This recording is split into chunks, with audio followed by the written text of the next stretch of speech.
Berjumpa kembali di channel Abjin UB. Perkenalkan, nama saya Dr. Mulyo Hadi Wibowo, spesialis obstetrik ginekologi dari divisi onkologi ginekologi. Kali ini saya akan membawakan materi tentang infeksi ginekologi. Ya, yang seperti kita ketahui bahwa infeksi ginekologi adalah infeksi yang sering mengenai pada wanita-wanita, biasanya pada usia yang sangat produktif. Dari sini kita tahu maka pentingnya untuk memahami tentang infeksi ginekologi dan macam-macam penyakit yang disebabkan oleh infeksi ginekologi. Ya, yang pertama kita bisa ketahui adalah vulvitis. Vulvitis adalah infeksi pada daerah vulva. Nah, ini adalah gambaran dari anatomi vulva normal. Nah, vulvitis sendiri adalah pengertiannya adalah peradangan pada daerah vulva, bisa disebabkan karena iritasi, alergi maupun keganasan yang degeneratif. Penyebabnya bisa karena virus, bakteri, jamur maupun parasit. Selain itu, penyebabnya juga bisa menyebabkan dermatitis alergi, psoriasis, dan juga bisa menyebabkan keganasan. Selain itu, secara degeneratif disebabkan oleh penurunan estrogen pada masa menopause, juga pada wanita menyusui. Kelainan-kelainan sistemik bisa menyebabkan vulvitis seperti diabetes mellitus, HIV, inkontinensia urin maupun inkontinensia feses. Yang penyebab lainnya yang paling sering adalah hygiene yang kurang baik, pakaian dalam yang terlalu ketat, dan ada hormonal dan idiopatik. Untuk penegakan diagnosisnya adalah yang paling utama adalah keluarnya gatal, terus bisa ada keluarnya vaginal discharge atau biasanya cairan keputihan dari vagina. Terus bisa kita cari tahu riwayat alergi pada keluarga sebelumnya, juga riwayat penyakit sistemik yang diderita oleh penderita, terus riwayat pengobatan yang bisa menyebabkan imunosupresi dan imunologi. Selain itu juga disebabkan karena riwayat kelainan ginekologi. Ini gambaran secara fisiknya ya. Kalau saat pemeriksaan fisik kita akan dapatkan vulva yang eritem, edam, dan disertai dengan keluarnya vaginal discharge dari kemaluan. Pemeriksaan penunjang yang bisa membantu untuk menegakkan diagnosa vulvitis adalah swab vaginal discharge, yaitu menggunakan vulvovaginal preparat ya. Jadi kita usap di daerah vulva cair vaginal discharge-nya. Selain itu juga bisa menggunakan pemeriksaan darah untuk mengetahui adanya penyakit menular seksual. Terus jika sekiranya ada tumor atau ada massa, bisa kita lakukan biopsi untuk melihat apakah itu menentukan diagnosa apakah itu suatu keganasan atau bukan. Dan juga bisa dilakukan patch test. Nah, ini salah satu contohnya yang disebabkan oleh virus, yaitu molluscum contagiosum. Ini bisa didiagnosis melalui pengecatan White atau GEMSA untuk melihat inclusion bodies. Ya. Ini adalah contoh lain, Condyloma acuminata. Penyebab paling seringnya adalah HPV, human papilloma virus. Biasanya paling sering ditularkan karena kontak seksual. Terus biasanya ada keluhan di pemeriksaan fisiknya, ada lesi lunak yang bertangkai pada permukaan mukosa kulit di sekitar daerah kemaluannya. Nah, ini bisa kita diagnosa melalui inspeksi, pap smear, biopsi, kolposkopi bila perlu. Terapi yang bisa dilakukan adalah mengangkat lesi bila ada keluhan dan untuk alasan kosmetik. Nah, terus untuk terapinya bisa menggunakan asam trichloroacetat atau terapi cryo, electrocauter, dan terapi laser. Ini yang juga sering disebabkan oleh infeksi parasit yang biasa sering ditemui, itu dengan adanya pediculosis pubis. Ya, ini oleh parasit Pitheris pubis ya. Nah, ini diagnosisnya didapatkan setelah klinisnya muncul setelah didapatkan telur atau kutu di rambut pubis. Ini bisa diterapi menggunakan krim permetrin, terus diulang diulang terus sampai 10 hari. Ini parasit yang lain sering di pemukiman yang padat. Nah, daerah yang yaitu parasit dari Sarcoptes pixcabei. Nah, ini sering menyerang daerah kewanitaan di sekitar rambut pubis juga. Nah, biasanya gatal, tanda-tandanya adalah gatal-gatal hebat pada malam hari. Nah, ini juga bisa diterapi juga dengan krim permetrin dan 5% diberikan ke seluruh permukaan kulit dan leher sampai ibu jari kaki selama 10 menit 2 kali sehari selama 2 hari. Yang berikutnya adalah infeksi yang menyerang kista Gardner. Kista Gardner adalah nama lain dari kista ductus Gardner atau kista Gardnerian, adalah tumor kistik vagina yang bersifat jinak berasal dari sisa ductus Gardner. Nah, kista ductus Gardner ini berdinding tipis dan translusen yang terdiri dari epitel gepeng berlapis atau epitel kolumer atau dapat kedua-duanya. Secara klinis kista Gardner biasanya asimptomatis, yaitu sembuh dengan sendiri, dan ukuran diameternya tidak lebih dari 2 cm. Keluhannya biasanya ada rasa penebalan di dinding vagina dan tidak nyaman saat berhubungan seksual. Itu keluhan yang sering muncul. Sering kita lakukan pemeriksaan fisik, kita dapatkan tonjolan di dinding vagina, dan kadang perlu kita lakukan biopsi untuk meyakinkan ini adalah kelainan bukan keganasan ya, terutama kanker vagina ya, karena hampir sama. Jika kita bersalin di bawah uretra ataupun vesika urina, pemeriksaan rahim mungkin diperlukan untuk meyakinkan bahwa kista tidak melibatkan struktur-struktur di sekitarnya seperti vesika urinaria, terus kandung kemih ya, itu yang perlu kita tahu ya. Nah, ini untuk mendiagnosanya, biasanya kistanya di daerah vulva di sebelah lateral mengandung cairan jernih. Terus kadang juga bisa kita temukan bisa dibantu dengan diagnosis melalui USG, pemeriksaan USG. Ini secara ultrasonografi kita akan temui kista Gardner di daerah dekat dari vagina. Nah, cuma ini dari USG butuh keterampilan khusus untuk bisa mendapatkan gambaran kista dari Gardner ini ya. Untuk tata laksananya biasanya kadang hilang sendiri tanpa dilakukan pengobatan. Terus kalau misalnya perlu tindakan operasi, yaitu dilakukan tindakan ekstirpasi, harus diangkat dinding kistanya. Nah, untuk biasanya juga komplikasinya yang paling berat bisa menyebabkan infeksi di organ lain ya, bisa mengenai rahimnya, bisa mengenai kandung kencing ya. Ya, penyakit infeksi pada ginekologi sendiri yang berikutnya yang sering kita jumpai adalah pelvic inflammatory disease ya. Pelvic inflammatory disease ini adalah penyakit yang sering istilahnya hampir sama dengan gejalanya dengan sakit-sakit seperti appendicitis, terus kolik abdomen, dan daerah-daerah infeksi daerah panggul ya. Jadi kita harus bisa mempelajari lebih mendalam tentang pelvic inflammatory disease.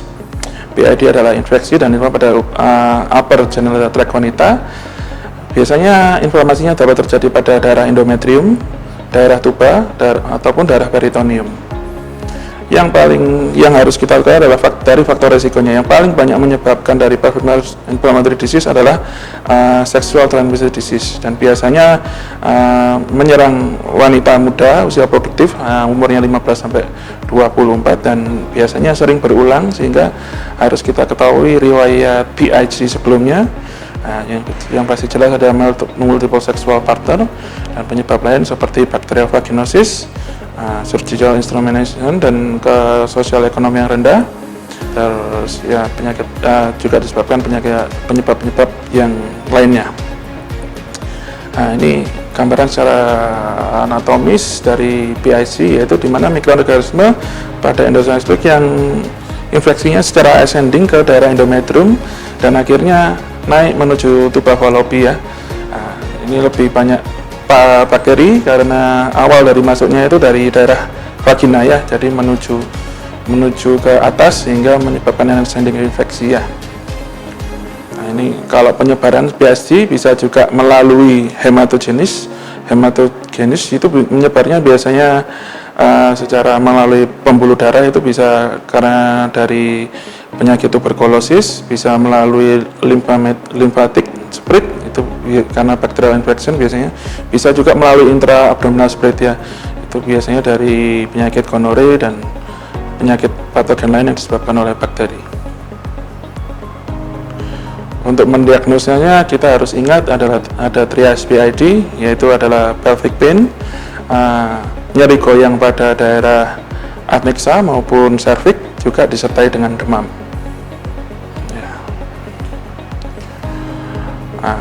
Tujuan utama kita mendiagnosa PID secara tepat itu adalah untuk memberikan terapi yang tepat pada pasien.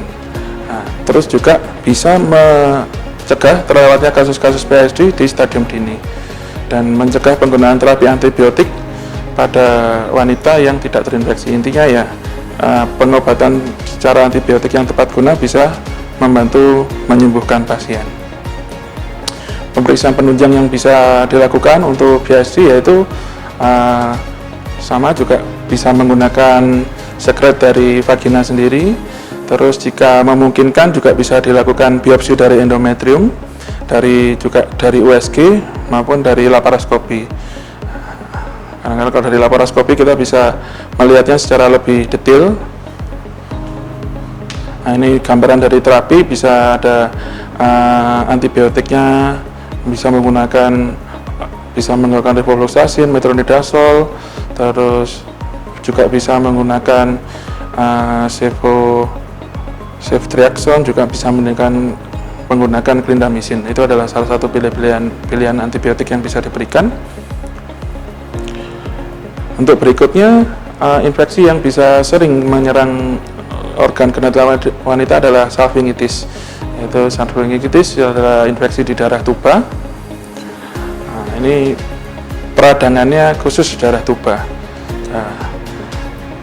Penanganannya harus dilakukan, bila tidak ditangani maka bisa menyebabkan kerusakan tuba secara permanen, dan sehingga kerusakan tuba yang secara permanen menyebabkan sel telur yang dikeluarkan dari ovarium tidak dapat bertemu dengan sperma sehingga bisa menyebabkan infertilitas.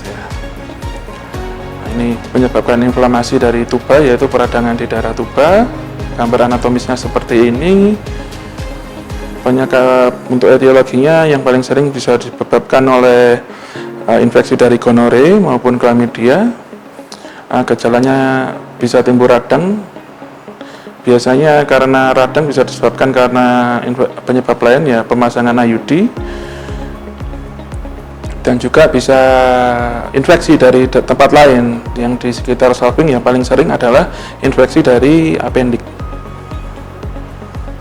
Untuk klasifikasinya dibedakan menjadi salpingitis kronis dan salpingitis akut. Nah, ini biasanya berhubungan dengan waktu terjadinya. Kalau misalnya kejadiannya cepat, biasanya menimbulkan gejala yang khas, yaitu adanya peritonitis. Itu kalau misalnya sudah terlalu cepat. Sedangkan kalau kronis itu biasanya awalnya mulanya dari akut dan lama-lama memberat. Kadang pasien juga tidak merasakan sama sekali walaupun sudah terjadi peradangan pada daerah salpingnya. Nah, ini untuk diagnosis dari akut salpingitis, itu ada nyeri di bagian daerah abdomen, terus ada disertai dengan vaginal discharge, terus kita dapatkan nyeri tekan pada daerah abdomen. Nah, kadang-kadang juga disertai dengan suhu demam lebih dari 38 derajat, adanya leukositosis. Juga didapatkan infantromas dari pemeriksaan USG. Untuk berikutnya pemeriksaan fisik hampir sama ya, kita pastikan dulu di daerah pemeriksaan abdomen adanya nyeri tekan atau tidak, defense muscular atau tidak. Nah, untuk pemeriksaan fisik, kadang kalau misalnya pasien terlalu nyeri, kadang pemeriksaan pelvis, kadang pasien terasa nyeri sehingga kurang nyaman untuk diperiksa. Kadang juga ada, kalau pemeriksaan spekulum juga ada sekret pululen yang keluar dari cervixnya ya, dari uterusnya ya. Untuk pemeriksaan penunjang bisa dilakukan pemeriksaan lab, juga dibantu dengan pemeriksaan kultur untuk melihat adanya jenis infeksinya, penyebab infeksinya, yang bisa nanti akhirnya membantu untuk pengobatan terapi antibiotik secara tepat. Dan juga bisa menggunakan laparoskopi, tapi laparoskopi diagnostik untuk menilai kondisi tuba secara langsung. Komplikasi yang sering dari salpingitis ini adalah pelvic peritonitis, juga adanya kadang bisa menyebabkan ileus, adanya gambaran abses formasi, dan bisa menyebabkan adesi atau perlengketan di organ-organ sekitar. Untuk terapinya bisa menggunakan antibiotik jika terindikasi MRS, ya biasanya lebih khas adanya nyeri di dada bawah, dan sering kita harus rutin melakukan pemeriksaan perpoliklinis untuk mengetahui perkembangan dari infeksi ini. Kita harus sering kontrolkan ke poli. Untuk prognosanya baik jika kita ketahui secara tepat, dan biasanya tidak akan menyebabkan sampai infertilitas jika sudah diterapi dengan tepat. Nah, untuk yang selanjutnya, infeksi ginekologi yang sering kita jumpai adalah tubo-ovarian abses. Tubo-ovarian abses itu adalah infeksi pada daerah ovarium, dan biasanya disertai dengan pembengkakan di daerah Salping. Nah, ini gejalanya juga hampir sama, adanya nyeri pada bagian bawah dan dari pelvis, kadang disertai muntah, ditemui massa pada aneksa, ada demam dan takikardi, dan lain sebagainya. Ini gambaran anatomis dari tubo ovarian abses. Ya, infeksinya biasanya dimulai dari daerah ovarium, terus akhirnya menjalar bagian salpingnya juga akhirnya ikut terkena. Nah, ini biasanya akhirnya menyebabkan perlengketan pada organ-organ di sekitarnya. Ya, penyebab abses dari tubo ovarial ini biasanya paling sering disebabkan oleh pemasangan IUD, juga disebabkan oleh karena infeksi. Ya, terkadang absesnya ini terjadi bilateral, menyerang ovarium bagian kanan dan kiri. Tanda dan gejalanya simptomatik ataupun asimptomatik. Biasanya ciri-ciri pasien dari tubo ovarial abses ini biasanya muda, paritasnya rendah dengan riwayat inflasi pelvis yang berulang. Terus durasi dari gejalanya biasanya 1 minggu dengan onset 2 minggu, atau biasanya setelah haid selesai. Gejalanya khasnya nyeri pelvis di bagian bawah dan abdomen, disertai demam, mual, muntah, dan takikardi. Ini gambaran anatomis ya dari tubo ovarial abses yang sudah pecah, kadang menyebabkan darah kuldesak, yaitu di mana cavum douglasnya akan terisi cairan, paling sering terisi cairan pus, sehingga akhirnya tampak menonjol di daerah cavum douglasnya. Sepsis itu biasanya terjadi kalau sudah ruptur, ya, jadi pecahnya dari tubo ovarial abses bisa menyebabkan terisinya cavum abdomen dengan cairan pus, sehingga juga menyebabkan demam ataupun hipotermi, dan yang pasti takikardi sampai dengan hipotensi.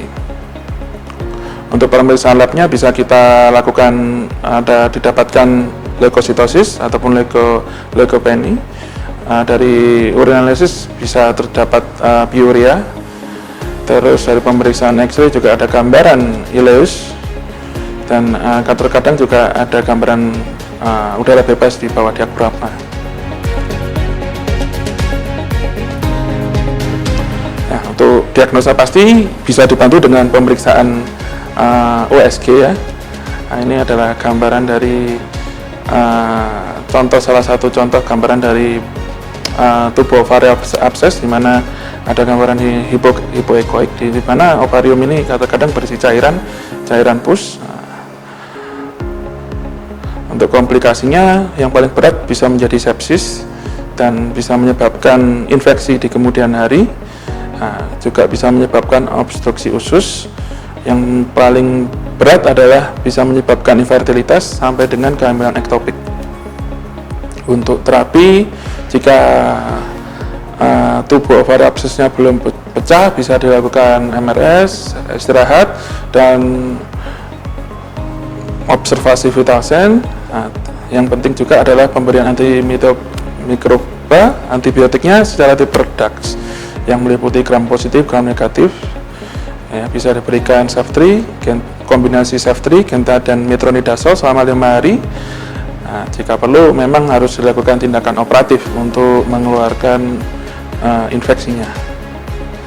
Jika sudah pecah, maka ini adalah salah satu kegawatan di bidang ginekologi, maka harus segera dilakukan operasi laparotomi, eksplorasi untuk mengetahui, mencari sumber dari infeksi. Nah, prognosisnya untuk ruptur absesnya, resiko mortalitas dari ruptur tua ini lumayan besar jika tidak terapi dengan antibiotik maupun dengan pembedahan. Jika sudah dilakukan, maka tingkat mortalitasnya bisa kurang dari 2%.